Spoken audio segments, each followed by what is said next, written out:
Ok, peço só então aos intérpretes de alemão para experimentarmos. Ok, perfeito. Francês. Intérprete francês. Não estou a escutar intérprete francês.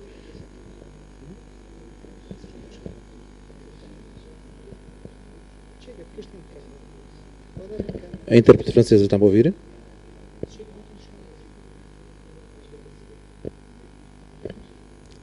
A intérprete francês está-me a ouvir? Ok, está bom.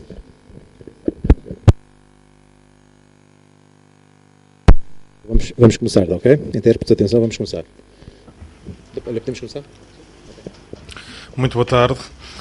Antes de mais, muito obrigado por terem tido a paciência para esperarem pela resolução deste problema. Tecnologia latina com tempo alemão nem sempre resulta bem e tivemos aqui um problema com esta chuva, interferiu na ligação do sistema com os tradutores, tivemos que ultrapassar isso, está resolvido, portanto podemos avançar com a nossa palestra, uma palestra que esta tarde se vai dedicar à publicação em suporte eletrónico nas editoras na Alemanha, e vamos falar também da forma como o governo francês, o Estado francês, se está a preparar para esta nova realidade, quer através de apoios à edição em suporte digital, quer através da definição de um quadro legal para esta nova realidade. Eu quero fazer aqui um parênteses para lembrar que esta é uma iniciativa chamada EDITA, uma organização conjunta do Goethe Instituto com o Institut Français, para lançar o debate sobre algumas das questões que mais importam ao setor da tradução e da edição em Portugal, trazendo até nós exemplos do que é a realidade alemã e francesa. Para esta tarde, para estas duas palestras, temos connosco, aqui ao meu lado direito, Sigrid Lesch, é responsável por vários produtos institucionais da editora Georg Thieme, lidera projetos estratégicos de publicação eletrónica. Ela começou por fazer uma formação que nada tem a ver com isto, porque se estava a preparar para professora de Biologia e de Desporto, derivou depois na sua carreira. Hoje é porta-voz do grupo de trabalho de publicação eletrónica, no seio daquela que é a versão alemã da Associação Portuguesa de Editores e Livreiros, portanto a APEL alemã tem um grupo específico para tratar destas questões. À minha esquerda tenho Rémi Guimazan, que é responsável do Departamento de Edição do Ministério da Cultura francês, e ele fará então uma análise daquilo que é a política pública em França para a área do livro digital e de que forma se estão a preparar legalmente para essa nova realidade. Eu vou agradecer desde já a presença de ambos e também a paciência que tiveram para aguardar aqui numa amena cavaqueira sobre estas questões da edição que fomos tendo, e vou passar a palavra à Sigrid Lesch para começar então esta palestra sobre publicações eletrónicas na Alemanha.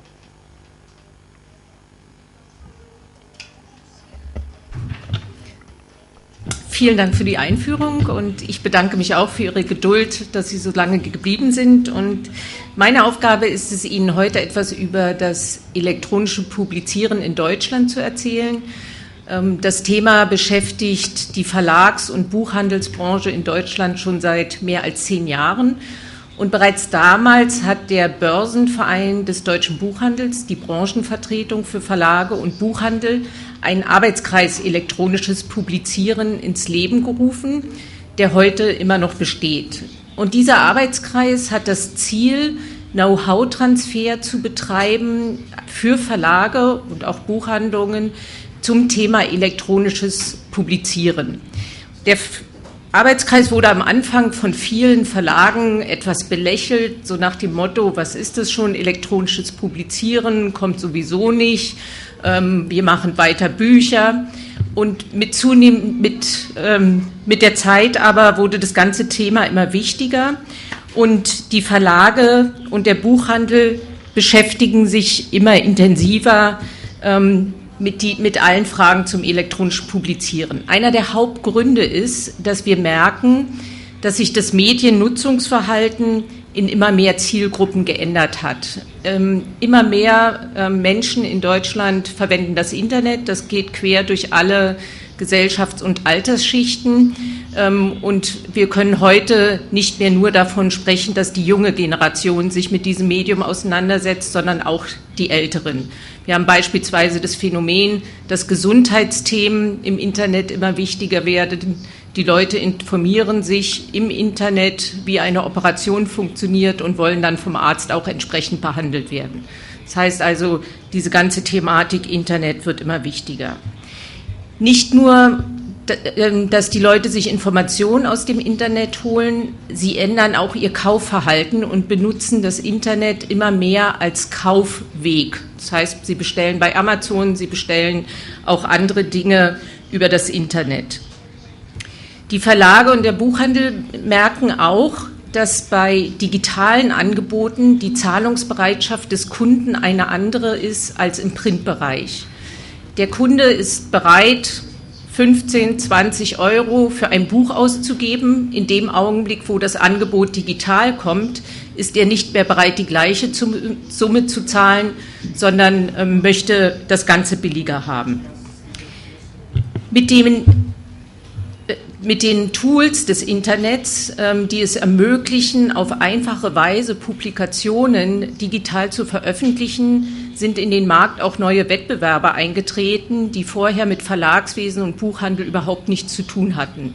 Letztendlich ist Amazon auch ein Beispiel dafür von einem Wettbewerber, der vorher so in der Branche gar nicht bekannt war. Im Internet gibt es außerdem immer stärker sogenannten User-Generated Content. Zum Beispiel, nehmen wir wieder ein Beispiel aus dem Gesundheitsbereich, Selbsthilfegruppen eröffnen Foren, wo sich Nutzer austauschen, wie man mit der Krankheit umgeht, was man kochen kann und Ähnliches, was tatsächlich auch Einfluss zum Beispiel auf den Ratgeberbereich im Verlagswesen hat. Kostenlose Inhalte sind inzwischen in hoher Form und auch in hoher Qualität verfügbar.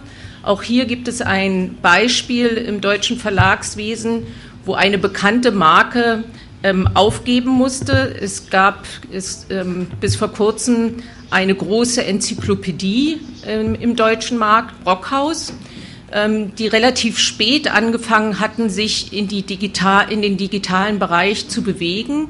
Und inzwischen war dann Wikipedia auf den Markt gekommen, bietet kostenlos Inhalte an. Brockhaus hat immer wieder gesagt, unsere Inhalte sind qualitativ besser.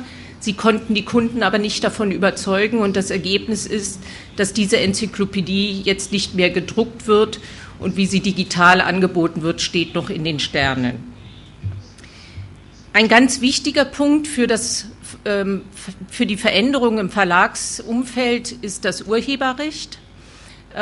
Wir merken, dass der Umgang mit digitalen Inhalten, dass da bei vielen Leuten ein geringeres Unrechtsbewusstsein vorhanden ist. In Deutschland gibt es seit einiger Zeit sogar eine Partei, die sich intensiv mit diesem Thema beschäftigt und nicht immer im Sinne der Verlage. Eine Partei, die sich dann auch noch treffend den Namen die Piraten gegeben hat. Auch hier müssen sich Verlage mit Gesetzgebung und mit entsprechenden gesellschaftlichen Bewegungen auseinandersetzen. Ganz wichtig ist, dass sich im digitalen Bereich alles sehr schnell ändert und deswegen sind Geschwindigkeit und Anpassungsfähigkeit auch kritische Erfolgsfaktoren.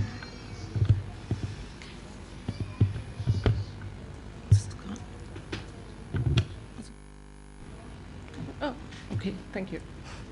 Okay. Mit der Digitalisierung verändern sich auch die Verhältnisse zwischen Autoren, Verlag, Händler und den Lesern. Zum einen bietet es einige Risiken oder Herausforderungen, zum anderen aber auch Chancen. Es gibt zahlreiche Experimente von Autoren, die bei der Werkentstehung Communities nutzen, die sich Kommentare von Nutzern zuschicken lassen, ihre Bücher oder ihre entstehenden Werke dann entsprechend verändern. Sie lassen Abstimmungen über Handlungsfortgänge in Romanen machen und ändern dann entsprechend den Fortgang des Werkes. Das sind natürlich noch viele experimentelle Sachen, aber hier entwickelt sich im Zweifelsfall dann eben auch etwas an den Verlagen vorbei. weil es inzwischen auch zahlreiche sogenannte Self-Publishing-Plattformen gibt, die es erlauben, dass Manuskripte eingesandt werden. Es gibt dann im Zweifelsfall kein Lektorat mehr und das Buch wird dann entweder digital veröffentlicht oder im Print-on-Demand-Verfahren. Es gibt diese Self-Publishing-Plattformen werden derzeit in Deutschland viel diskutiert, auch als Gefahr für Verlage.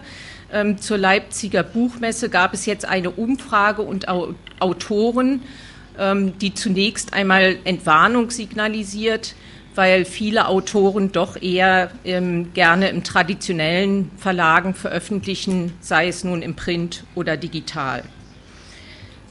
Amazon hat angekündigt, dass sie selbst auch als Verlag fungieren wollen und auch da muss man gucken, wie sich diese Entwicklung weiter vollzieht.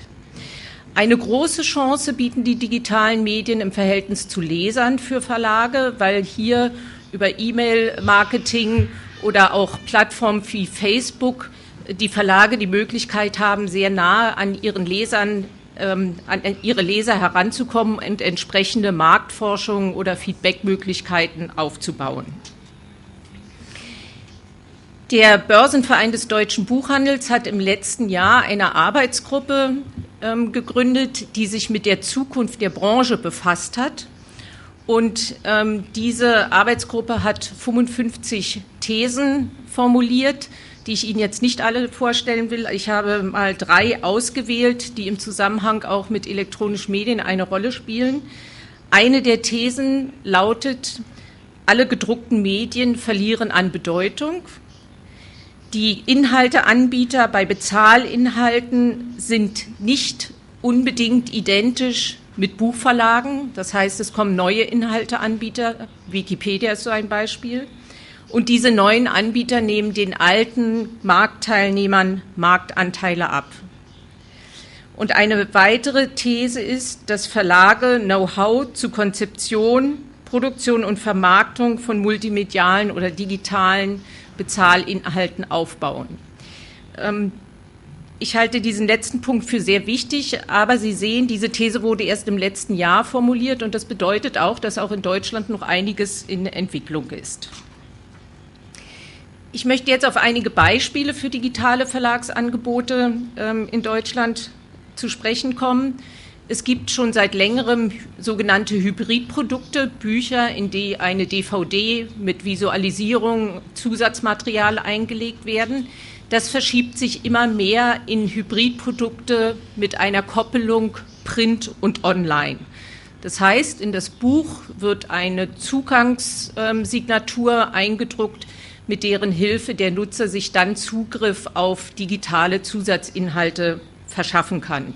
Ein Beispiel sind Reiseverlage, die im Internet zusätzlich zu dem Buch weitere Informationen, aktuellere Informationen anbieten, wo sich Nutzer untereinander über Touren, Städte und Ähnliches austauschen können. Insbesondere im wissenschaftlichen Bereich gibt es schon seit längerem E-Book-Angebote, die im Allgemeinen als B2B, also Business-to-Business-Angebote konzipiert sind. Ich gehe da später nochmal drauf ein. Viele Verlage machen für ihre Zielgruppen sogenannte Zielgruppenportale, zum Beispiel Kochverlage, die Rezeptportale auch wieder mit nutzergenerierten Inhalten anbieten. Ganz interessant ist auch eine Entwicklung Web-to-Print. Es gibt einige Online-Angebote, denen es erfolgreich gelungen ist, aus ihren Inhalten dann auch wieder ein Buch zu drucken und dieses Buch dann als Printprodukt zu platzieren. Ein Beispiel, es gibt in Deutschland eine Plattform, die heißt fragmutti.de. Dort kann man Fragen stellen zu allen möglichen Dingen des Alltags, wie bügel ich ein Hemd, wie kriege ich meine Wohnung sauber und Ähnliches und dann antworten Leute und das gibt es inzwischen auch als Buch und konnte auch als Buch erfolgreich platziert werden. Und dann gab es danach dann auch noch die Plattform fragfati.de, wo dann eben andere Fragen beantwortet werden. Ein ganz wichtiges Thema derzeit in der deutschen Verlagsbranche ist das Thema E-Book. Ich möchte hier, weil ich Ihnen gleich einige statistische Zahlen präsentieren möchte, kurz auf die Unterscheidung zwischen E-Book und E-Book-Reader eingehen, weil das sich in den Statistiken oft etwas vermischt. E-Books sind Bücher in digitaler Form, während E-Book-Reader Ausgabegeräte für digitale Inhalte sind, eben auch für E-Books. Die E-Book-Reader, insbesondere auch der Kindle von Amazon, haben den deutschen E-Book-Markt doch sehr in Bewegung gebracht, weil plötzlich im Markt auch eine entsprechende Nachfrage zu verzeichnen war. Auf die Zahlen komme ich gleich noch. Was man bei den E-Book-Geräten oder E-Book-Reader nicht vergessen darf, sind solche Geräte wie Smartphones, PC, iPads und Ähnliches. Und wenn man sich da die Zahlen anguckt, wie die Verbreitung in der Bevölkerung aussieht, hat man doch schon eine sehr große Gerätebasis für E-Books. Es gibt zahlreiche Prognosen, wie sich der E-Book-Markt entwickeln wird. Die meisten zeigen ein exponentielles Wachstum. Wie es dann tatsächlich aussieht, muss noch mal sehen.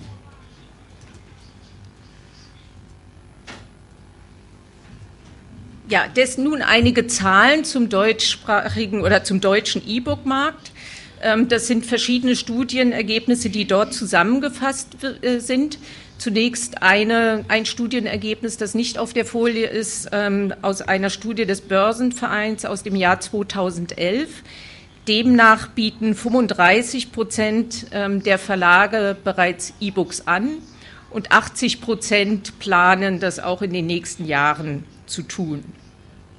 Neuere Studien besagen, dass in 23% der Deutschen E-Books lesen von Zeit zu Zeit und dass sich die Zahl verkaufter E-Book-Reader von 2011 auf 2012 mehr als verdoppelt hat. Diese Zahl selbst hat für mich relativ wenig Aussagekraft. Da geht es vor allem um solche Reader wie Sony, Kindle und Ähnliches. Aber wie gesagt, iPads, PCs und Ähnliches sind da nicht enthalten. Die Umsätze mit E-Books haben im Jahr 2010 21 Millionen Euro betragen und im Jahr 2011 38 Millionen. Und was ganz wichtig ist im Vergleich zum Gesamtbuchmarkt in Deutschland, ist der Umsatzanteil von E-Books derzeit, also in 2011, 1%. Ja. Das ist ein wenig im Gegensatz zu dem Hype, der in den Medien zum Thema E-Book gemacht wird. Nichtsdestotrotz glaube ich, dass Verlage sich nicht mehr damit trösten können, das E-Book geht wieder weg. Den Fehler hat die Musikindustrie lange gemacht, die auch gesagt hat, digitale Downloads gehen wieder weg, wir verkaufen weiter wie bisher. Ich glaube, dass die Entwicklung im Bereich E-Book auch so sein wird, dass das E-Book ein festes Moment im Buchmarkt sein wird. Eine tröstliche Information bei den ganzen Studien, die zum Beispiel auch amerikanische Studien bringen das gleiche Ergebnis. E-Book-Leser lesen insgesamt mehr oder bringen mehr Zeit für Lesen auf als Nicht-E-Book-Leser. Das als gute Nachricht. Jetzt noch einmal kurz zu Lizenzmodellen oder Geschäftsmodellen im E-Book-Bereich. Ich hatte vorhin schon den B2B-Markt erwähnt. Viele Wissenschafts- und Fachverlage verkaufen oder vertreiben E-Book-Plattformen an Institutionen, also Bibliotheken zum Beispiel oder auch Firmen und lassen sich von diesen Institutionen für den Zugang zu ihren E-Books eine jährliche Lizenzsumme zahlen. Das ist in der Wissenschaft oder im Fachbuchbereich ein weit verbreitetes Modell. Es gibt auch Kaufmodelle für Institutionen. Ganz wichtig ist hier, dass man hier die Unterscheidung hat zwischen einem Zahler der Institution und dann dem Nutzer, der dann kostenlos auf die Informationen zugreifen kann. Im B2C-Bereich machen sehr viele Verlage, arbeiten natürlich mit Amazon zusammen, haben auch andere Plattformen oder haben wie jetzt die deutschen Schulbuchverlage vor, im Verband, also mehrere Schulbuchverlage zusammen, eine Plattform für Schulen und Schulbibliotheken zu gründen. Es gibt Leihmodelle, die dann mit Hilfe einer technischen Lösung sicherstellen, dass ein Nutzer, der ein digitales Buch ausgeliehen hat, es eine Weile lesen kann. In der Zeit kann niemand anders sich dieses Buch herunterladen und erst wenn der Leihvorgang abgeschlossen ist, kann wieder ein neuer Nutzer entsprechend auf ein Buch zugreifen. Eine sehr interessante Entwicklung in Deutschland ist auch, dass es eine Plattform gibt, die der Börsenverein des deutschen Buchhandels gegründet hat über eine Tochterfirma. Das ist ein Angebot, das sich Librica nennt. Und Librica dient als technische Plattform für Verlage, die ihre E-Books dort auf dieser Plattform präsentieren möchten. Ursprünglich war das Ganze mal als Gegenmodell zu Google Book Search entwickelt worden und wollte auch ursprünglich nur als Marketingplattform fungieren.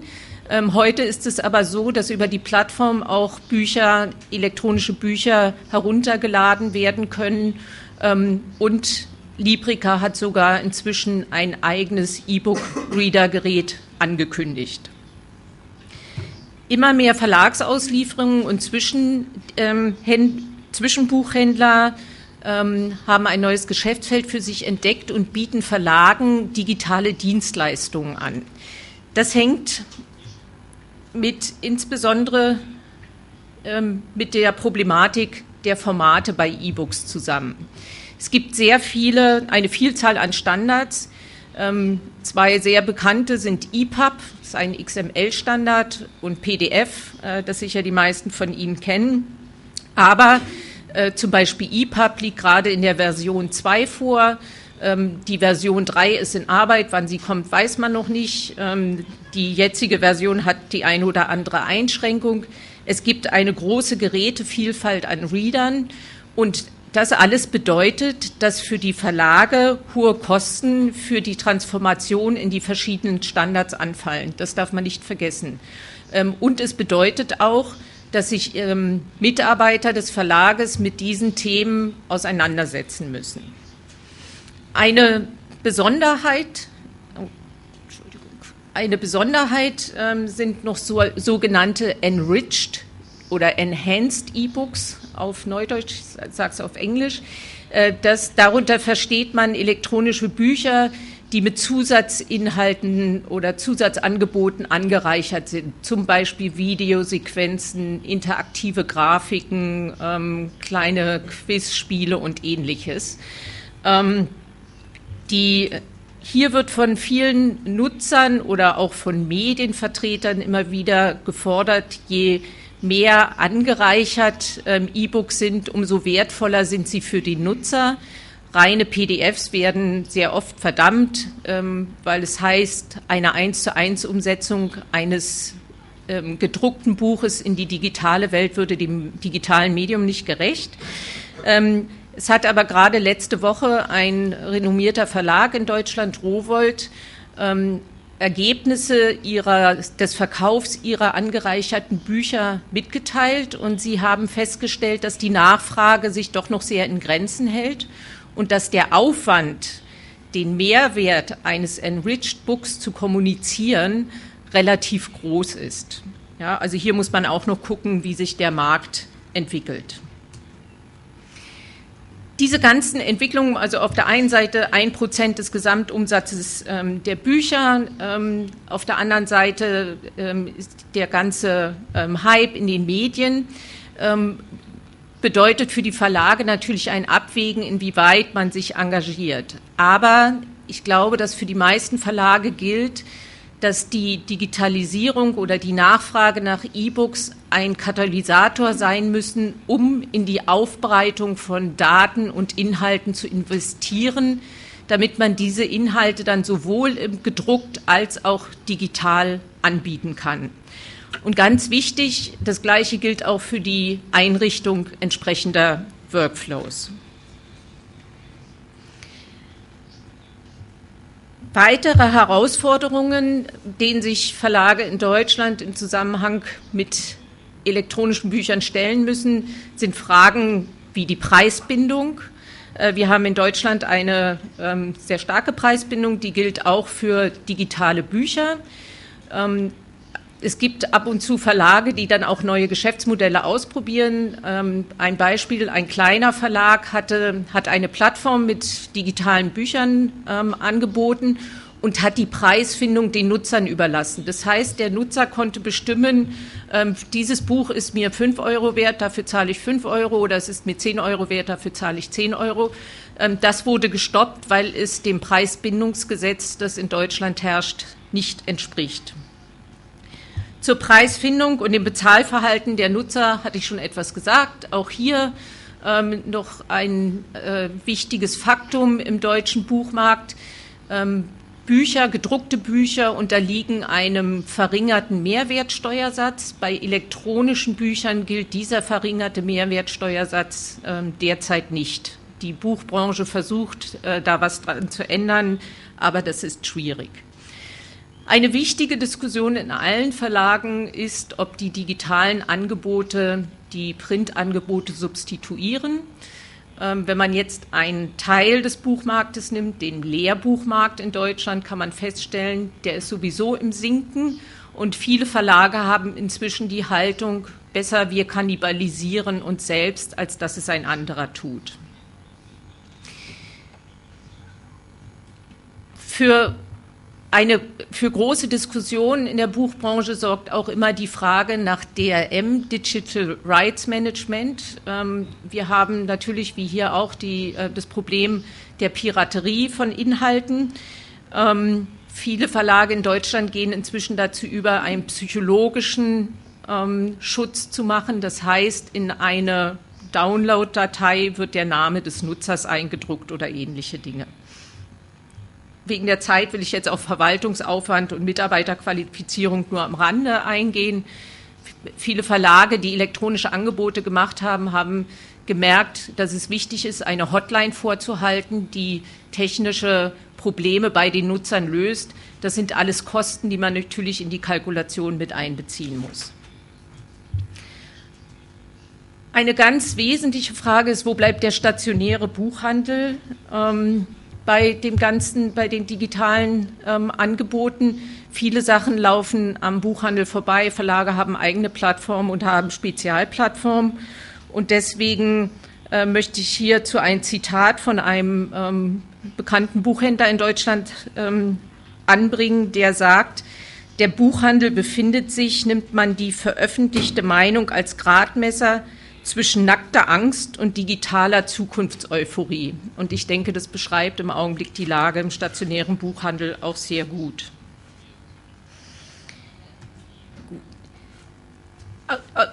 Die nächste Folie werde ich jetzt nicht wegen der Zeit nicht mehr ganz so ausführlich machen. Mir ist es nur noch mal wichtig, klarzumachen, dass viele Verlage eigene Abteilungen aufgebaut haben. Bei uns war das auch so, wurde hier als Leiterin vorgestellt. Inzwischen ist ganz viel auch in die Bereiche diffundiert, sodass sich dann auch Funktionen innerhalb der Verlage ändern. Wichtig ist es, auch neue Leute reinzubringen, die sich mit den Medien wie Facebook und Ähnliches bereits auskennen, die in der Lage sind, dort Kontakt zu anderen Nutzern aufzunehmen, das Ganze auch für Marktforschung und Werbung, also Social Media Marketing zu nutzen. Und fest steht, wenn man mit digitalen Medien anfängt, das greift in sämtliche Prozesse des Verlages mit ein. In großen Häusern wie dem unseren, also in dem ich arbeite, haben wir zum Teil, wie gesagt, eigene Abteilungen gegründet. Und auch da ist es eine echte Herausforderung, die traditionsbewussten Buchmacher zusammenzubringen mit den elektronisch Arbeitenden. Und das ist nicht in jedem Fall einfach. Jetzt habe ich viel über Herausforderungen, Probleme, Schwierigkeiten geredet, aber es gibt natürlich auch einige Chancen. Eine ganz wichtige ist, dass man mit E-Book-Angeboten dem veränderten Mediennutzungsverhalten gerecht wird. Wenn sich das Verhalten der Nutzer ändert, wenn man kundenorientiert ist, muss man eben dahin gehen, wo der Nutzer ist und entsprechende Angebote machen. Die Elektronifizierung, Digitalisierung bereitet die Inhalte für alle möglichen Ausgabekanäle vor. Außerdem bieten E-Books im Prinzip die Möglichkeit, sinkende Printumsätze auszugleichen. Hier bin ich aber allerdings persönlich etwas skeptisch. Da muss man erstmal abwarten, ob das so funktioniert, insbesondere wenn die Preissensibilität der Nutzer bei elektronischen Angeboten bleibt. Man kann natürlich über digitale Angebote Mehrwert für den Nutzer bieten, insbesondere im Wissenschaftsbereich, werkübergreifende Suchen, sodass man einen interdisziplinären Zugang zu bestimmten Themen bekommt und Ähnliches.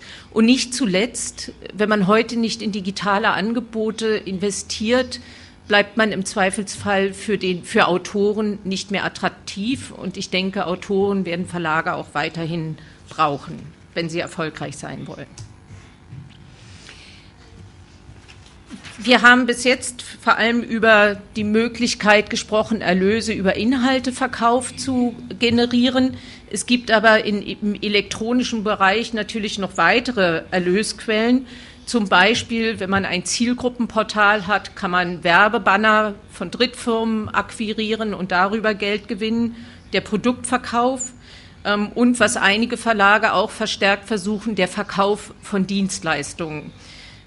Es gibt zum Beispiel ein großes Verlagshaus, das einen sogenannten Datingdienst betreibt und damit auch Geld verdient. Und eine weitere Möglichkeit ist es, Mitgliedschaften zu verkaufen. Ich habe hier ein Beispiel eines Verlages, der Bücher und Zeitschriften für Sekretärinnen und Sekretäre anbietet. Und dieser Verlag hat auch eine Community, eine Zielgruppenplattform im Internet angeboten, wo die Nutzer für die Mitgliedschaft zahlen. Da können sie sich dann untereinander austauschen und bekommen zusätzliche Informationen, die im Print nicht vorhanden sind. Auch in Deutschland stehen viele, gerade kleinere Verlage, noch am Anfang und Empfehlungen, um in den Markt überhaupt reinzugehen, ist zunächst mit kleinen Projekten und auch Experimenten zu starten und das Ganze auch als Experiment anzusehen. Es ist oft problematisch, wenn man eine Aktivität im digitalen Bereich, wo viele Dinge unsicher sind, dann gleich mit hohen Erfolgserwartungen verknüpft. Deswegen halte ich es nach wie vor für sinnvoll, dem Ganzen noch auch den Experimentcharakter zu geben. Das Marketing muss man natürlich an digitale Situationen anpassen. Über viele Plattformen kann man mit den Nutzern direkt in Kontakt treten. Ich denke, das ist wirklich eine große Chance für Verlage. In Deutschland hat sich auch bewährt der regelmäßige Informationsaustausch mit anderen Verlagen. Der Arbeitskreis Elektronisches Publizieren des Börsenvereins macht jährlich zum Beispiel eine Jahrestagung, wo sich Interessierte zu bestimmten elektronischen Themen austauschen können. Es gibt kleinere Veranstaltungen, regionale Veranstaltungen. Hier kann man voneinander lernen und auch miteinander Dinge entwickeln. Das kann bis zu den Überlegungen einer gemeinsamen technologischen Plattform gehen. Wie gesagt, im Augenblick haben sich in Deutschland einige Schulbuchverlage zusammengetan und wollen trotz Wettbewerbsgedanken dort auch zusammenarbeiten. Ganz wichtig ist auch zu gucken, mit wem man als Dienstleister den digitalen Weg beschreiten kann oder vorangehen kann. Und da sind sicher auch solche Fragen wichtig, wie haben wir überhaupt Zugriff auf unsere Daten? Als Librica, die Plattform des Börsenvereins, gestartet ist, haben viele Verlage festgestellt, dass ihre Daten irgendwo bei Dienstleistern liegen und sie erst mal gucken mussten, dass sie an die in elektronischer Form herankommen. Und des Weiteren ist es natürlich wichtig, dass man sich auch bei den Urhebern die entsprechenden elektronischen Nutzungsrechte sichert. In Deutschland ist es so, dass der Börsenverein des deutschen Buchhandels da zum Beispiel auch Musterverträge herausgibt, was sicher für viele Verlage sehr hilfreich ist. Das war mal ein Schnelldurchlauf durch die Landschaft E-Books in Deutschland. Es gibt sicher noch viel mehr Aspekte, die zu bedenken sind und ich hoffe, dass wir in der Diskussion dann auch noch darauf kommen und freue mich, wenn Sie Fragen stellen. Vielen Dank für Ihr Interesse.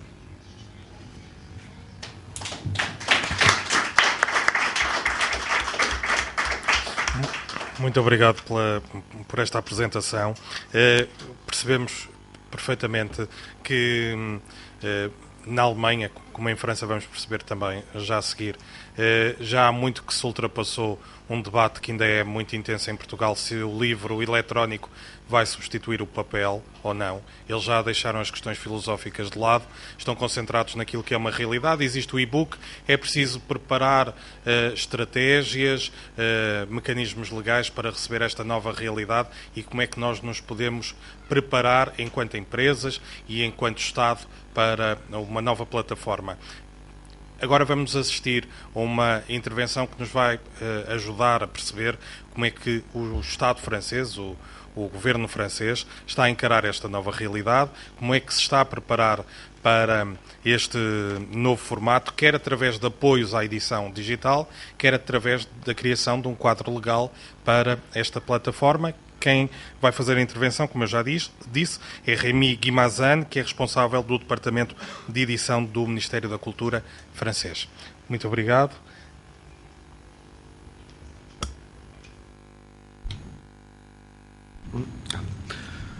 Merci beaucoup. En effet, oui, je travaille au ministère de la Culture et de la Communication en France et je suis la personne qui s'occupe d'un département qui est le département de l'économie du livre.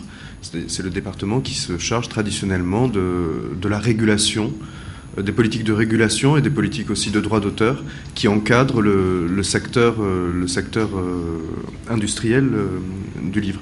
Avant de commencer ma présentation, pour rebondir sur la présentation qu'a faite Sigrid, peut-être que je pourrais présenter quelques petites données du marché français, que ce soit le marché du livre imprimé en général ou le marché plus spécifique du numérique. On estime que le marché du livre en France en prix de vente aux consommateurs est de l'ordre de 4 milliards d'euros par an. Le chiffre d'affaires des éditeurs, lui, étant à peu près 2,7 milliards d'euros par an. La France, les éditeurs français produisent chaque année 60 000 nouveaux titres ou nouvelles éditions. Et le prix moyen du livre se situe à un peu plus de 11 euros par livre. Ce qui caractérise le marché français du livre, c'est la faible concentration des ventes sur quelques titres. En réalité, beaucoup de ces 60 000 titres qui sont publiés par an arrivent à trouver un certain écho, un certain accueil public, un certain succès commercial.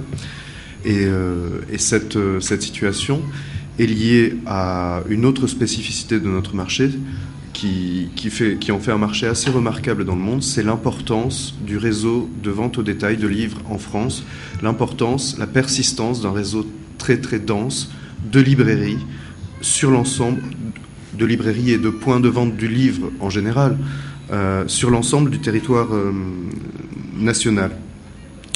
L'économie du livre en France aussi, mais c'est le cas dans de nombreux autres pays, est caractérisée depuis très très longtemps par une tradition de prix fixe. Le prix du livre est fixé par l'éditeur qui l'édite. C'est quelque chose qui remonte au XIXe siècle, mais qui a trouvé une transcription légale en France en 1981, par la loi du 10 août 1981, qui a transformé ce qui était auparavant, enfin une tradition finalement qui a eu cours en France jusque à quelques années qui ont précédé la loi de 1981, où là on était dans un régime de prix libre, mais ce régime de prix fixe, de prix fixé par l'éditeur, c'est quelque chose qui structurait assez traditionnellement l'économie du livre en France. La loi de 1981 donc a été votée à l'unanimité du Parlement national, en poursuivant, en formalisant ce qui était une tradition autour de 3 principes de politique publique. Le premier principe du prix, de ce qu'on appelle le prix unique du livre, de cette loi sur le prix du livre, qui met en place un système par lequel, par la loi, de manière obligatoire, c'est l'éditeur qui fixe le prix de vente du livre. Le premier principe, c'est l'égalité des citoyens de la République devant l'accès au livre. Tous les citoyens, quel que soit l'endroit où ils vivent en France, peuvent accéder au livre au même prix les uns que les autres. L'égalité des citoyens. Il y a un deuxième objectif qui est l'objectif d'aménagement culturel du territoire.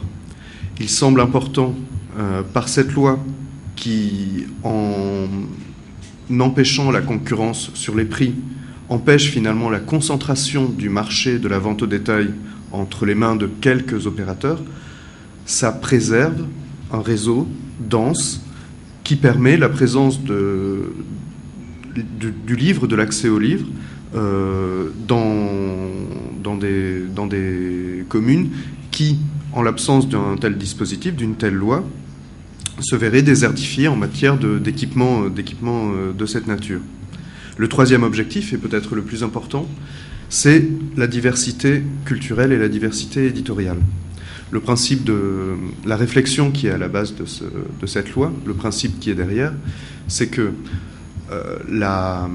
pour que la diversité éditoriale puisse exister, pour que les éditeurs puissent espérer avoir des débouchés sur un marché, il est de leur intérêt, il est de l'intérêt de tous, que la plus grande diversité possible existe à l'échelon de la vente au détail. Plus il y a de détaillants différents, plus il y a de libraires différents qui ont un regard, une appréhension différente de la production éditoriale, plus leur présentation de cette production, de ces nouveautés, plus leur assortiment, plus leur stock seront choisis différemment les uns des autres. De cette manière, il n'y a pas de standardisation dans la manière dont l'offre éditoriale est présentée, et par conséquent, le plus grand nombre possible de titres différents les uns des autres peuvent trouver une existence commerciale.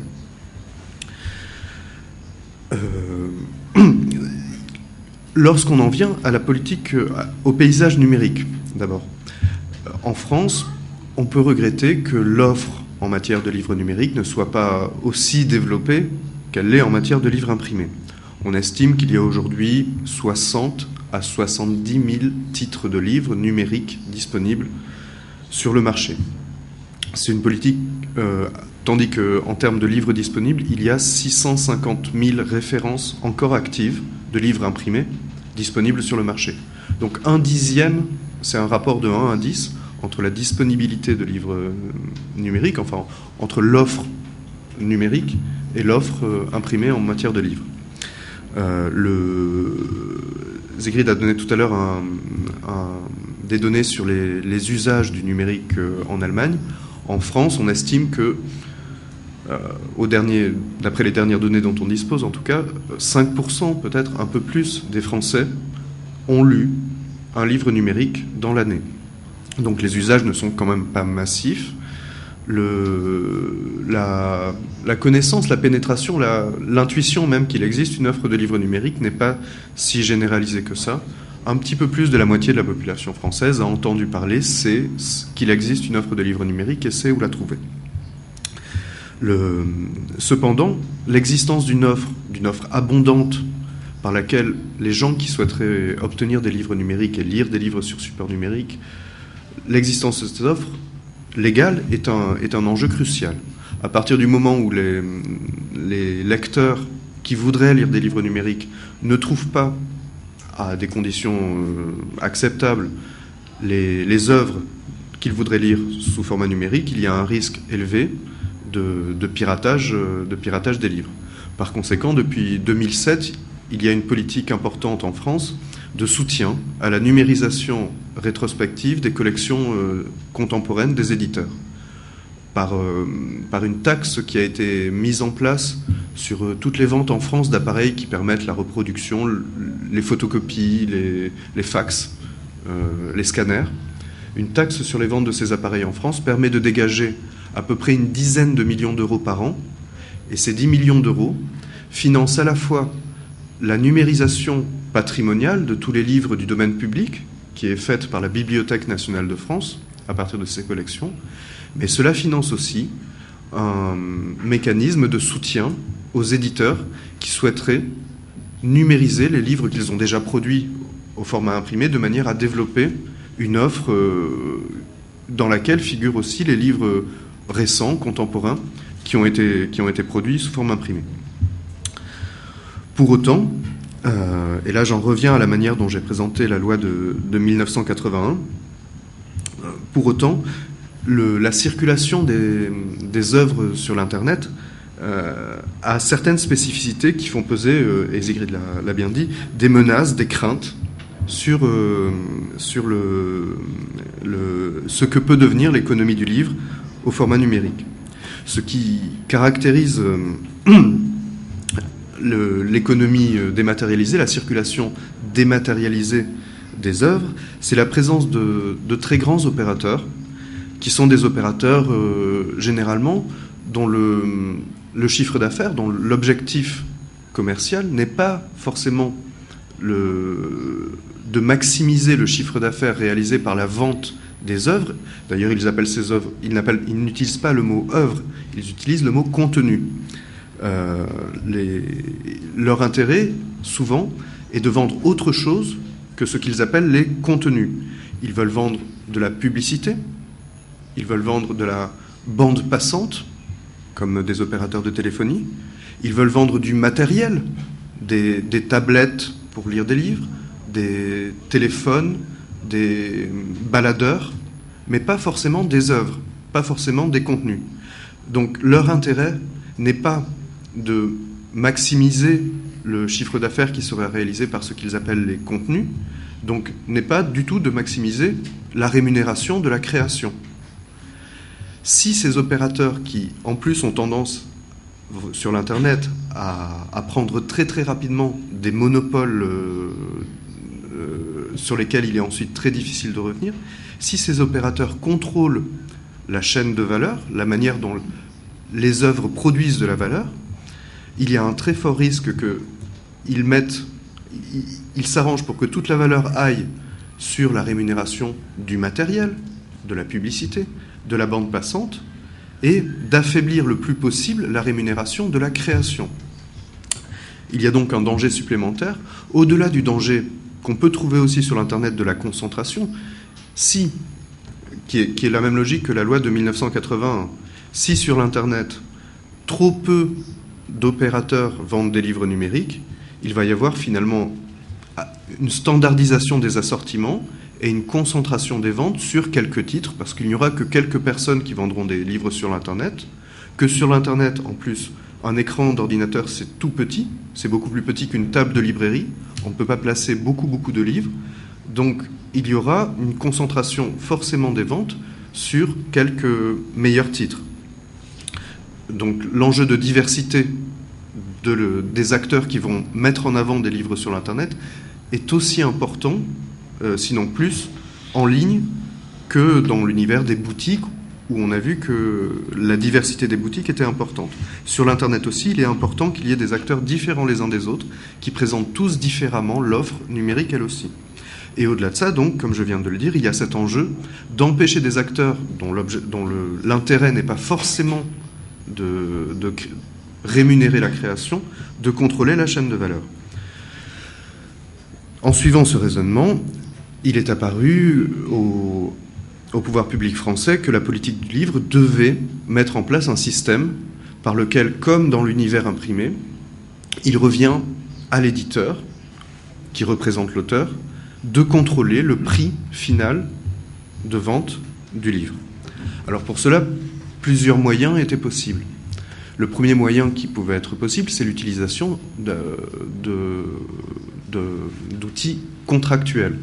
Par certains contrats, qu'on appelle des contrats de mandat ou des contrats d'agence, il est possible pour un éditeur de demander à un opérateur de respecter le prix que lui, éditeur, a fixé. Ces contrats, donc, sont des contrats qui sont utilisés par l'édition dans de nombreux pays, notamment dans les pays à tradition de prix libre.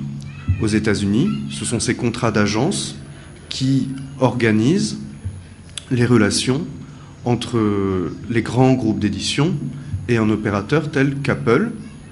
Et ces contrats d'agence ont même été ensuite imposés à Amazon, qui les refusait dans la mesure où Amazon lui souhaite, en développant toute une logique de service au consommateur, d'expérience du consommateur, Amazon refuse catégoriquement les systèmes dans lesquels il revient à l'éditeur de fixer le prix, parce qu'Amazon se sent, en tant que correspondant direct du consommateur, plus apte à savoir ce dont le consommateur a besoin.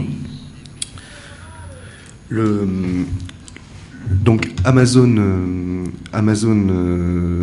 a été soumis au contrat de mandat aux États-Unis. En France également, avant l'existence de la loi, c'est ce type de contrat qui organisait les relations entre les éditeurs qui produisaient des livres numériques et les libraires ou les différents opérateurs qui en France souhaitaient vendre des livres numériques. Cependant, il est apparu, on a souhaité quand même faire expertiser ces contrats par l'autorité française de la concurrence, et il est apparu que ces contrats de mandat, ces contrats d'agence, sont inadaptés au marché du livre tel que nous l'envisageons, parce que la contrepartie du fait que l'éditeur fixe le prix et oblige le détaillant à respecter ce prix, c'est que le détaillant doit abandonner toute autonomie commerciale.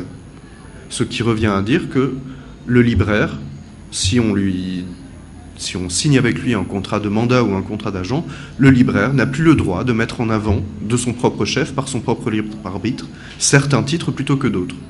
Donc on rate complètement, en utilisant ce moyen des contrats de mandat ou des contrats d'argent, on empêche la diversité des voies, des assortiments que doivent porter les opérateurs de la vente au détail. Donc cette solution n'était pas adaptée, pas satisfaisante, et elle est juridiquement, en outre, assez fragile. On le voit, que ce soit à l'échelon de l'Union européenne, que ce soit aux États-Unis. En ce moment, les agences, les opérateurs chargés du respect du droit de la concurrence, le département de la justice aux États-Unis, la Commission européenne en Europe, sont en train de mener de larges enquêtes sur la manière dont les éditeurs utilisent ces contrats de mandat ou contrats d'agent afin de vendre des livres numériques. Il y a une forte fragilité juridique de ce moyen. Ce moyen écarté, il ne restait que la solution d'une loi. Nous avions en France une loi relative au prix du livre depuis 1981. Il aurait pu être possible d'étendre le champ d'application de cette loi aux livres numériques. C'est par exemple ce qui a été fait en Espagne. La loi qui régule le livre en Espagne définit le livre comme un livre sur tout support, y compris support électronique. Donc le prix unique tel qu'il est défini par la loi espagnole s'applique également aux livres numériques. La loi allemande, dans une certaine mesure, s'applique également aux livres ou, je la cite de mémoire, tout ce qui peut être un substitut au livre. Le livre numérique étant un substitut au livre, pouvant se substituer au livre, la loi allemande de régulation du prix s'applique au livre numérique. En France, il a plutôt été décidé d'avoir une approche distincte et de réfléchir à une loi particulière, spécifique au livre numérique. Une loi restreinte, d'abord parce que, et Sigrid l'a bien souligné tout à l'heure, il convenait de permettre une certaine variété dans les modèles à venir et reprendre une loi qui impose le respect par tout le monde d'un prix fixé par l'éditeur pour un livre aurait peut-être un petit peu paralysé, fixé le marché tel qu'il était au moment de la loi, et il fallait une certaine souplesse. Et par ailleurs, il fallait une approche un petit peu modeste, dans la mesure où personne ne sait quels produits seront développés dans les prochaines années autour des contenus enrichis, des contenus multimédia, des contenus générés par les utilisateurs, dont Sigrid parlait tout à l'heure. Il convenait tout de même de réguler uniquement sur ce qu'on connaissait, sur le marché qu'on connaissait, sur ce qui était produit au moment où la loi a été prise par les éditeurs, c'est-à-dire les livres qui sont la transposition numérique des livres imprimés que nous connaissons. Donc la loi est restreinte dans son objet, elle ne s'applique pas à tous les livres numériques, elle s'applique uniquement aux livres numériques qui pourraient être imprimés ou qui ont déjà été imprimés. Soit un livre qui a existé sous une forme imprimée, qui existe sous sa forme numérique, et il n'y a pas eu de déperdition totale d'informations, il s'agit vraiment de la même œuvre, soit un livre qui n'a pas été imprimé, mais qui pourrait être imprimé et qui pourrait être transformé en livre sans qu'il y ait une perte totale d'informations. Donc il s'agit de ce qu'on a appelé le livre homothétique par rapport au livre imprimé. Cette loi ne s'applique qu'à ce livre-là.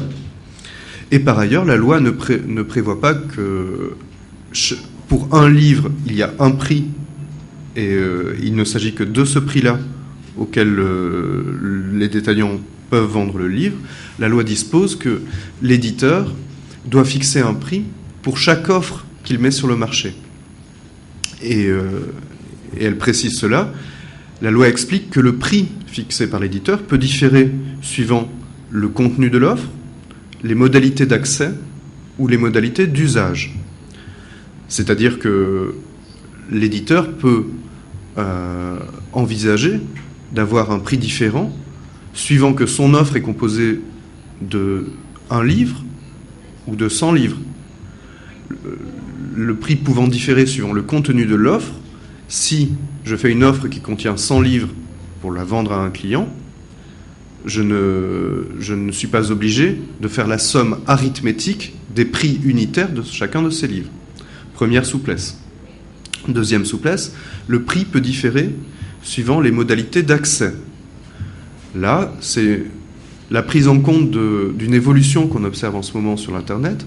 Le livre fourni aux consommateurs par voie de téléchargement, le livre qui se retrouve sous la forme d'un fichier sur un ordinateur n'est peut-être pas le seul moyen possible d'accéder au livre, et de plus en plus, on le voit, c'est notamment ce que propose Google, il est possible de créer dans le nuage, ce qu'on appelle le nuage, des bibliothèques personnelles pour les gens, pour les consommateurs, pour les lecteurs, et que les livres peuvent être... on peut accéder aux livres aussi à distance, et le prix, dans la mesure où le service n'est pas tout à fait le même, la pérennité de l'achat n'est pas tout à fait la même, le prix peut différer aussi suivant les modalités d'accès. Les modalités d'usage, enfin, il est tout à fait légitime de concevoir que des prix différents peuvent être fixés pour l'offre, suivant que l'offre est une offre qui permet d'utiliser le livre pendant un temps restreint ou pendant un temps long, une offre qui permet d'utiliser le livre pour un individu ou pour une collectivité, les différents utilisateurs, les différents usagers d'une bibliothèque, toutes ces modalités peuvent permettre tout de même à l'éditeur de faire varier, de mettre en place des grilles qui permettent, pour un seul livre, d'avoir plusieurs systèmes de tarification. La loi est donc, une loi finalement assez souple, qui doit permettre une certaine évolution, une certaine inventivité des modèles économiques à venir du livre numérique, d'une part, et d'autre part, qui ne doit pas empêcher une créativité en termes de nouveaux produits, de produits enrichis, de produits à contenu générés par les utilisateurs, tout ce qu'on peut imaginer pour le livre du futur. Les autres grands sujets, assez rapidement, parce que ce serait peut-être bien de laisser un peu de temps au débat, les autres grands sujets de la politique numérique du livre telle qu'elle est vécue en France, c'est d'une part la taxe sur la valeur ajoutée. La loi française prévoit depuis le 1er janvier 2011 qu'une TVA réduite peut s'appliquer, comme je crois ici au Portugal, aux livres numériques vendus sur un support physique, mais au 1er janvier 2012, la loi prévoit maintenant que la TVA réduite s'applique aux livres numériques qui est également vendu à distance en téléchargement. Donc, en France, il y a une identité de fiscalité entre le livre numérique et le livre imprimé. Cette politique assez volontaire pose un certain nombre de questions par rapport au cadre juridique européen, et la Commission européenne est extrêmement attentive à ce qui a été fait en France, dans la mesure où il est vrai la directive relative au taux de valeur ajoutée dans l'espace de l'Union ne permet pas véritablement de pratiquer des taux réduits pour un certain nombre de services dans lesquels les livres fournis par voie électronique figurent. Donc, il y a donc une cohérence à trouver entre la réglementation européenne et l'approche française en termes de fiscalité. Cependant, les enjeux sont réels. Il y a d'abord un enjeu très fort de traitement équitable de produits. Un livre reste un livre, c'est la même œuvre, qu'elle soit vendue sous forme électronique ou sous forme imprimée. À ce titre-là, il paraît complètement insensé de pratiquer deux taxes sur la valeur ajoutée différentes suivant les modalités de circulation de cette œuvre.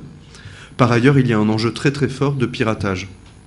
Je l'ai dit tout à l'heure, les deux conditions pour prévenir le piratage autrement que par la répression, c'est tout de même qu'il existe une offre large, abondante de numérique pour les gens que ça intéresse et qui souhaitent lire sur ce type de support, et que par ailleurs cette offre soit attractive, c'est-à-dire que les prix ne soient pas jugés démesurés par rapport à ce que les consommateurs sont prêts à payer. Or, Sigrid l'a souligné tout à l'heure, pour les livres sous support numérique, les lecteurs ne comprendraient pas qu'un prix soit aussi élevé que le prix du livre imprimé, dans la mesure où le livre imprimé est déjà un objet, qu'il a fait l'objet d'une fabrication, qu'on comprend qu'il y a toute une chaîne logistique du transport derrière, et il y a moins de compréhension qu'un prix soit si élevé pour un livre qui est après tout qu'un fichier au format électronique.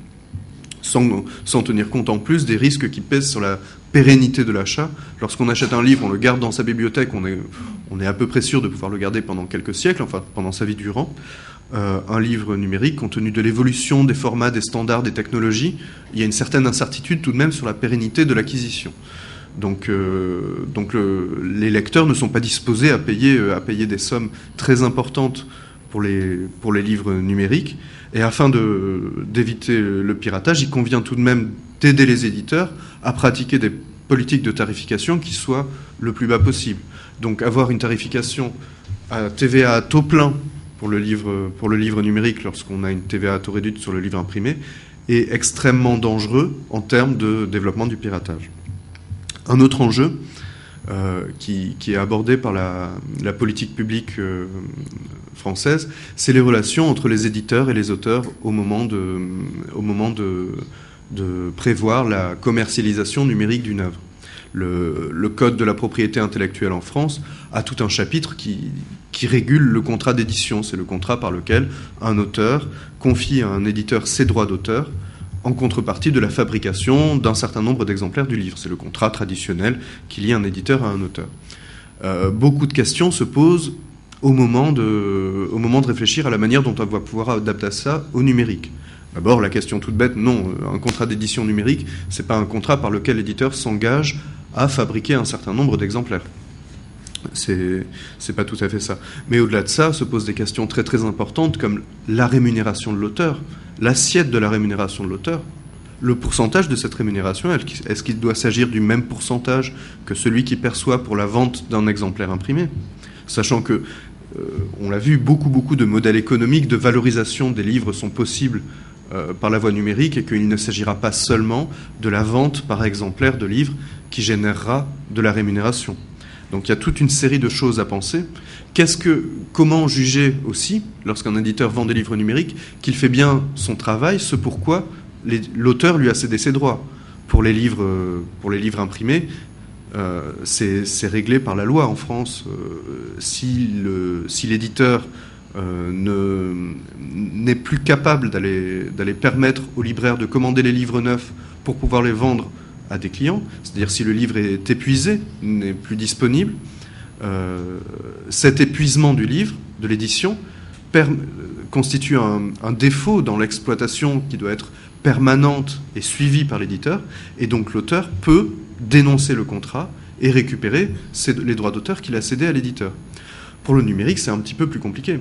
Qu'est-ce qu'on appelle l'exploitation permanente et suivie d'un livre à partir du moment où la simple disponibilité d'un fichier sur une base de données ferait que le livre est éternellement disponible, et donc il n'y a plus aucun moyen pour l'auteur de contester le fait que l'éditeur, après tout, ne fait pas vraiment son travail.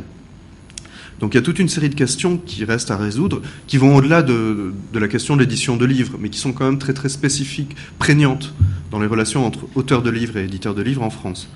Donc il y a eu un travail très important qui a été fait à travers un groupe de travail mené par une instance du ministère de la Culture et de la Communication, en mettant autour de la table les représentants des différentes sociétés d'auteurs et les représentants des éditeurs, de manière à pouvoir définir ensemble quels sont les bons usages en matière de contrat numérique. Et ce groupe de travail a également réfléchi à la manière dont il serait opportun de changer la loi en France de droit d'auteur, ce qui sera sans doute fait dans les mois qui viennent, de manière à pouvoir adapter cette loi de droit d'auteur au livre numérique.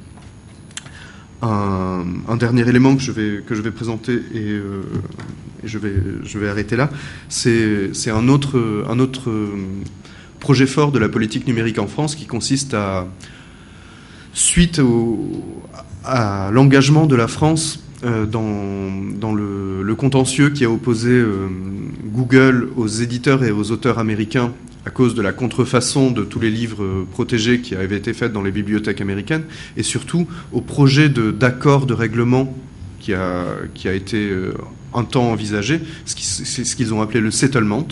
Le gouvernement français, comme le gouvernement de la République fédérale d'Allemagne, ont souhaité intervenir directement auprès du juge qui était chargé de valider ou pas cet accord de règlement, de manière à faire valoir, en tant qu'amis de la Cour, les Français et les Allemands, les gouvernements français et allemands, ont fait valoir leurs observations au juge en mettant en avant tous les dangers qu'il y avait autour de ce que Google voulait entreprendre par ce règlement.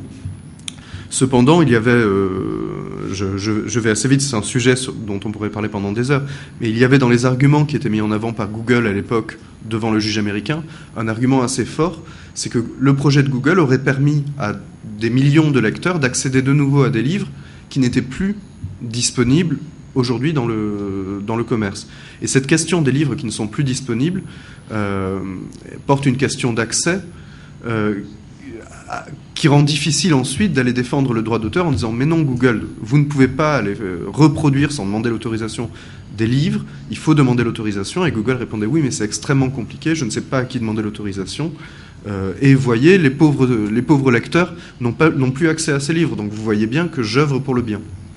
Alors Google œuvrait sans doute pour le bien, mais aussi pour des raisons propres à lui, mais c'est un argument qui a porté, et c'est pourquoi le ministère de la Culture, avec les représentants, encore une fois, des auteurs, des éditeurs, également avec la Bibliothèque nationale de France, ont réfléchi à un aménagement de notre loi de droit d'auteur, de notre code de la propriété intellectuelle, pour mettre en place un système qui, uniquement pour les livres du XXe siècle, uniquement pour les livres qui ont été publiés en France, un système qui ne change pas le droit d'auteur définitivement et pour toujours, mais qui s'appliquera à ces livres-là.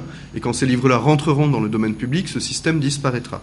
Mais pour ces livres-là, qui ont été en réalité créés, publiés, avant que les éditeurs n'aient... Enfin, avant l'époque de l'Internet, ou le développement du livre numérique, pour ces livres-là, on met en place, et uniquement pour les droits d'exploitation numérique, une gestion collective des droits. Une gestion collective qui permettra d'avoir un interlocuteur, une société de gestion, qui représentera paritairement les éditeurs et les auteurs, et cette société de gestion donnera des autorisations pour l'exploitation numérique de ces livres.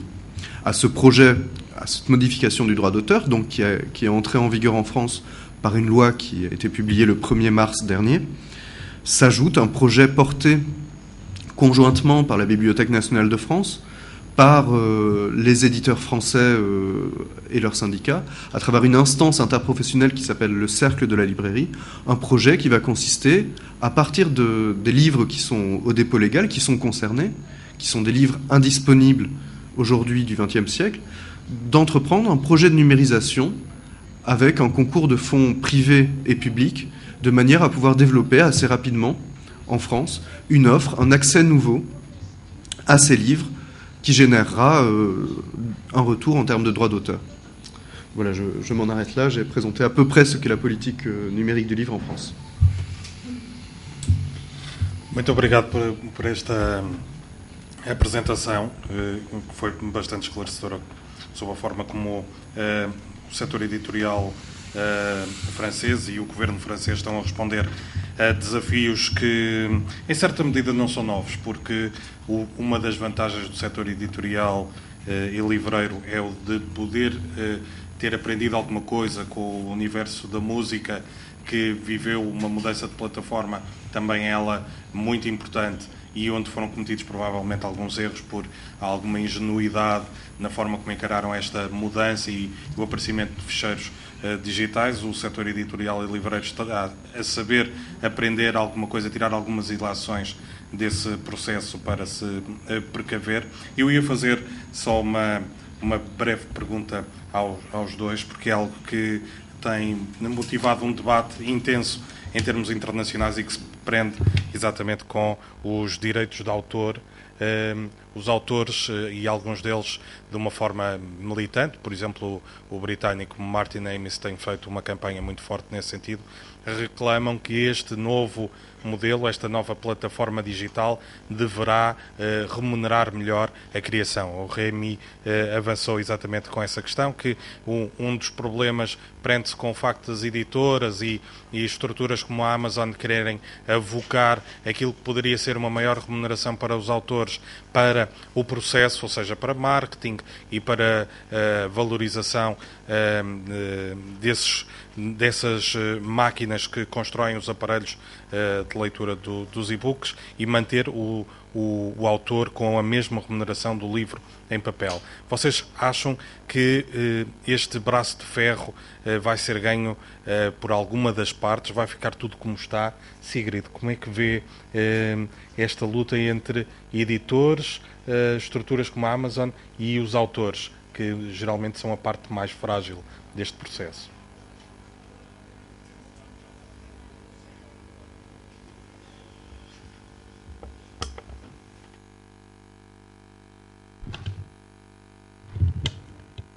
Ich glaube, dass es im Augenblick etwas schwer ist, vorherzusehen, wie der Kampf ausgeht, zumal ja auch im belletristischen Bereich dann auch noch die Agenturen eine große Rolle spielen.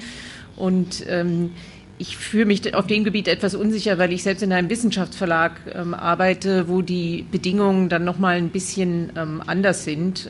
Wir machen das so, dass wir mit unseren Autoren entsprechende Verträge machen und bis jetzt auch also wir haben schon sehr lange digitale Rechte für unsere Werke erworben und bis jetzt ist es so, dass die Zusammenarbeit mit unseren Autoren jetzt im Wissenschafts- und Fachbuchbereich unproblematisch ist, zumindest für meinen Verlag.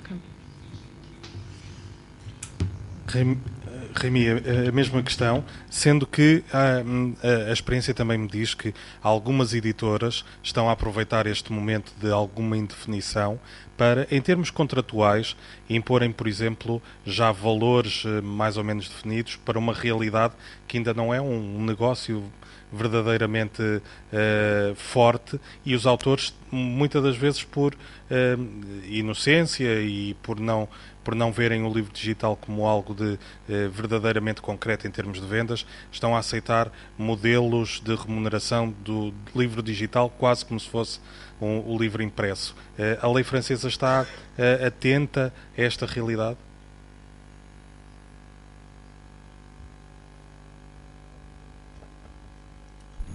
Alors, il existe en France, c'est vrai, une forte conscience de la problématique de la rémunération des auteurs et des nouveaux contrats numériques.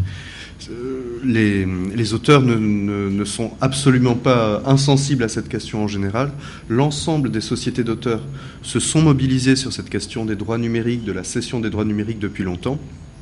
Et c'est vrai que c'est apparu aussi du fait de la politique qui a été celle des pouvoirs publics, comme je l'ai expliqué tout à l'heure, d'accompagner les éditeurs dans la numérisation rétrospective.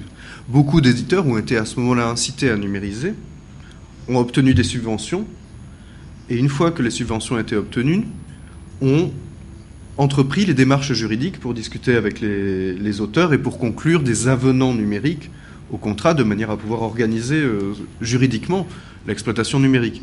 Et là, spontanément, ils ont utilisé les outils habituels, contrat d'édition classique, taux de rémunération identique, et c'est là que les auteurs ont commencé à être alarmés, à proposer de réfléchir ensemble à une définition d'un autre modèle économique, enfin d'un autre modèle juridique que celui du contrat d'édition traditionnel.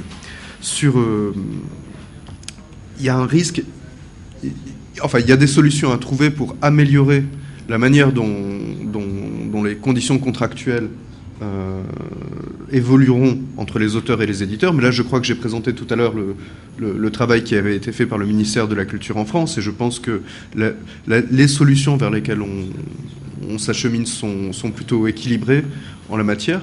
Il faut signaler aussi que le Parlement français a été assez sensible à ces questions-là, dans la mesure où, lorsqu'il a discuté de la loi relative au prix du livre numérique, les sénateurs ont souhaité introduire un article qui prévoit que lorsque le livre fait l'objet d'une exploitation numérique, l'auteur doit percevoir une rémunération juste et équitable. Donc ça, c'est déjà écrit dans la loi française, et d'autres éléments, sans doute, dans les mois qui viennent, vont être ajoutés de manière à pouvoir préciser comment s'organise la rémunération de l'auteur pour le numérique. Dernier élément sur lequel je voudrais intervenir pour répondre à cette question, c'est la possible éviction des auteurs vers Amazon. C'est vrai que je suis d'accord avec Sigrid, la situation est très très différente suivant qu'on est dans l'édition scientifique et technique ou suivant dans l'édition, ou si on se place dans l'édition générale, l'édition de librairie, l'édition de littérature et de sciences humaines. Ce risque enfin cette tentative de charme aujourd'hui opérée par Amazon pour rapprocher des auteurs de son système avec des taux de rémunération qui sont extrêmement frappants quand on voit ça, sont un petit peu choquantes parce que ça nie ce que peut être le travail d'un éditeur. Un éditeur, ce n'est pas juste ce que les anglo-saxons appellent un publisher, parce que ce que veut faire Amazon, c'est le travail que les anglo-saxons appellent un publisher, c'est-à-dire porter le livre à la connaissance du public. Un éditeur, c'est quelqu'un qui fait un autre travail, un travail de nature intellectuelle. Un éditeur, c'est quelqu'un qui fait d'abord un choix cohérent, c'est celui qui dit non à un certain nombre de textes et qui en choisit un certain nombre parce que ça rejoint une ligne éditoriale, mais c'est quelqu'un qui travaille aussi avec l'auteur pour avancer sur un projet d'œuvre qui avance, qui deviendra une œuvre. Il y a un travail, il y a un apport intellectuel de l'éditeur qu'il ne convient pas de négliger et qu'Amazon, dans ce qu'il propose, ne peut pas faire. Si on s'achemine dans un système par lequel il n'y a plus d'éditeurs, il n'y a plus de libraires, il n'y a plus que des auteurs et Amazon, on va vers une cacophonie d'œuvres non hiérarchisées. Il y aura peut-être des outils d'intelligence collective, de réseaux sociaux qui permettront de choisir des œuvres sur Amazon élues par les internautes, mais ça met quand même en danger une certaine structuration intellectuelle de notre civilisation.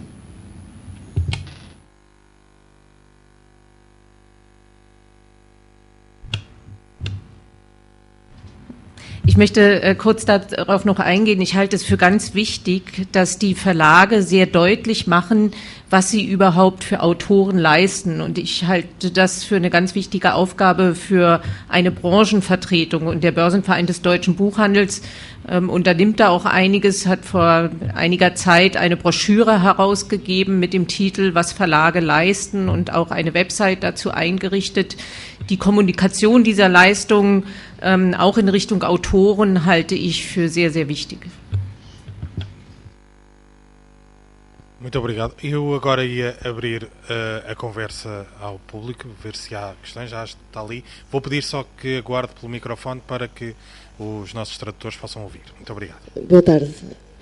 Em primeiro lugar, queria agradecer a intervenção de ambos e o seu contributo.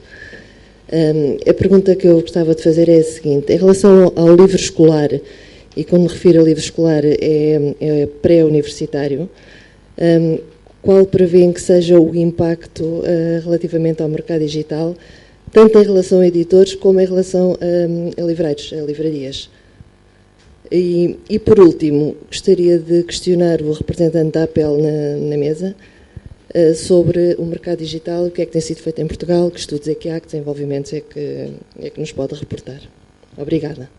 Eu respondo já à segunda pergunta. Eu não sou representante da APEL, sou só moderador, estou a acompanhar o processo, mas tenho a certeza que aqui na sala encontraremos quem possa ajudar a esclarecer. Peço desculpa, mas entendi no princípio que era vogal. Não sou. Sou consultor editorial e hoje estou a fazer o papel de moderador nesta mesa e vou passar então obrigado. à Sigrid para responder sobre o mercado do livro escolar.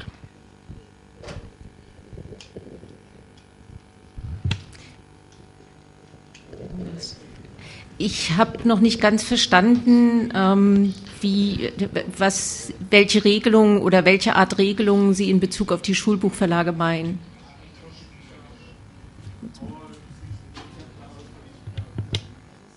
Em relação ao livro escolar, pré-universitário, não estou a falar de livros de universidade, em relação aos editores de livro escolar e em relação às livrarias que o comercializam, Quais são os impactos previstos no mercado digital?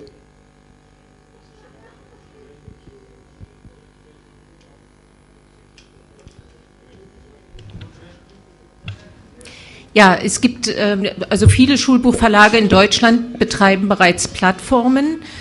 Zum Teil sind das Nachhilfeplattformen für den Nachmittagsmarkt, wo also Schüler sich so Nachhilfeunterricht digitalen kaufen können, wo sie auch in Interaktion mit einem Experten oder einem Nachhilfelehrer online treten können. Da gibt es bereits einige Plattformen, die von unterschiedlichen Verlagen vertreten werden. Die Schulbuchverlage haben jetzt verkündet, oder einige von ihnen, dass sie eine Plattform aufbauen werden, wo sie dann auch für Lehrer Materialien bereitstellen werden, sehr viel verstärkter, als sie das jetzt schon tun. Es gibt auch Plattformen für Lehrer. Also da tut sich einiges. Ich denke, dass auch im Schulbuchbereich viele Verlage Versuche unternehmen und gucken, inwieweit sie ihre gedruckten Werke auch online vertreten können. Gerade im Schulbuchbereich, denke ich, oder im Lernbereich ist es wichtig, dann auch noch stärker in interaktive und multimediale Angebote reinzugehen. Muito obrigado. Entretanto, vou passar a palavra ao secretário-geral da APEL. Está ligado. Muito obrigado. Enfim, não lhe posso dizer muito mais do que disse em relação a Portugal, do que disse em relação à Alemanha, Sigrid Letsch. Na APEL não há nenhum estudo, nenhum grupo de trabalho neste momento, infelizmente, ao contrário do que acontece na Alemanha, que esteja a tratar esta matéria especificamente, mas é evidente que os grandes editores, sobretudo na área do livro escolar, de que fala especificamente, evidentemente não só estão a trabalhar nessa área, como há alguns já há bastante tempo que têm produtos multimédia e que trabalham na área escolar com produtos multimédia. Portanto, suponho que continuarão a fazê-lo. De momento, não é um mercado que tenha qualquer expressão ainda em Portugal em termos económicos. Esse novo mercado, enfim, o outro já tem. O outro já tem. Muito obrigado. Muito obrigado. Eu vou ser levado hoje a levar a questão do debate com mais moderação e deixar por aqui a nossa conversa. Temos que pôr um ponto final nesta palestra porque outras atividades se sucedem. Quero agradecer aos dois convidados pelas intervenções que tiveram bastante esclarecedoras sobre esta realidade do livro digital na Alemanha e em França e dizer que, ao contrário do que se ouve dizer na comunicação social, nem sempre é mau estar entre o eixo franco-alemão. Muito obrigado a todos e muito boa tarde.